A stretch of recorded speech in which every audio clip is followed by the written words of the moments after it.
మాజీ మంత్రి అంబటి రాంబాబుపై మళ్లీ కేసు నమోదయ్యాయి. గుంటూరు జిల్లాలోని నల్లపాడు, పాత గుంటూరు పోలీస్ స్టేషన్లో అంబటి రాంబాబుపై పోలీసులు కేసు నమోదు చేశారు. ఇటీవల వైసీపీ అధినేత మాజీ ముఖ్యమంత్రి వైఎస్ జగన్ సత్తెనపల్లి సమీపంలోని రెండపాలలో పర్యటించారు. ఈ సందర్భంగా పోలీసులు ఆంక్షలు విధించారు.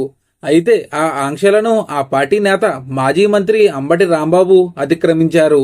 ఈ నేపథ్యంలో అంబటి రాంబాబుపై సత్తెనపల్లి రూరల్లో ఇప్పటికే కేసు నమోదైన సంగతి తెలిసిందే. జగన్ పర్యటనలో భాగంగా భారీగా జన సమీకరణ చేసి ర్యాలీగా వెళ్లి జగన్ కి స్వాగతం పలుకుదామని అంబటి రాంబాబు అనుకున్నారు. అయితే అంబటి రాంబాబు ర్యాలీకి అనుమతి లేదు అని, వెళ్లడానికి వీలు లేదు అని, జగన్ పర్యటన సందర్భంగా పోలీసులు విధులకు ఆటంకం కలిగించకండి అని అంబటి రాంబాబుకు ఎంత చెప్పినా వినలేదు. పోలీసులు బ్యారికేడ్లు పెట్టారు. అయితే ఆ బ్యారికేడ్లను తోసుకుంటూ అంబటి రాంబాబు వెళ్లడంతో రాంబాబుపై సత్తెనపల్లి పోలీస్ స్టేషన్లో ఇప్పటికే పోలీసులు కేసు నమోదు చేసిన విషయం తెలిసిందే. మరి ఇది ఫ్రెండ్స్ ఈ రోజు వీడియో. ఇటువంటి మరిన్ని వీడియోస్ కోసం మన ఛానల్ ని సబ్స్క్రైబ్ చేసుకోండి. Thank you friends.